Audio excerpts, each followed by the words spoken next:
Programang ito ay rated SPG, striktong patnubay at gabay ng magulang ang kailangan. Mapapansin natin na hindi ganun nag-aalala ang pamilya Guerrero sa pagkawala ni Erica. Hindi kasi isang Guerrero si Erica. Malabong magkaanak si Roberto dahil hindi siya sumisiping sa babae dahil lalaki ang kanyang partner. Si Erica ay inampun lang ni Roberto at Jackie para maipakita nila sa mga tao na may maayos at masaya silang pamilya. Ibang-iba ang ugali ni Erica sa mga Guerrero. Hindi importante sa kanya ang kapangyarihan. Samantala, si Don Gustavo lang ang nakakaalam sa totoong kasarian ni Roberto. Ito ang dahilan kaya pumayag si Roberto na ipakasal siya sa kabit ni Gustavo na si Jackie.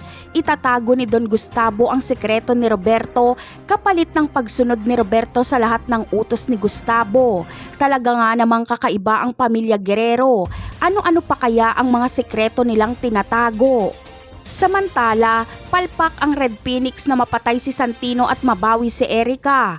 Bagkus ay malalagasan pa ang Red Phoenix at isa si Edwin sa mapapatay ni Santino. Pati ang kapulisan ay tutugis din kay Santino dahil uutusan ni Roberto si Colonel Romero na tugisin si Santino. Kaya paliit ng paliit ang mundo ni Santino. Ngunit hindi basta-basta magpapatalo si Santino. Bago pa man siya masukol ay ibubunyag niya na sa publiko na siya ang nagpasabog dahil inutusan umano siya ng mga Guerrero.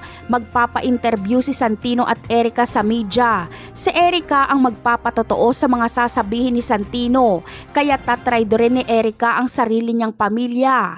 Napakarami pa nating dapat abangan sa mga susunod na episode. Paalam!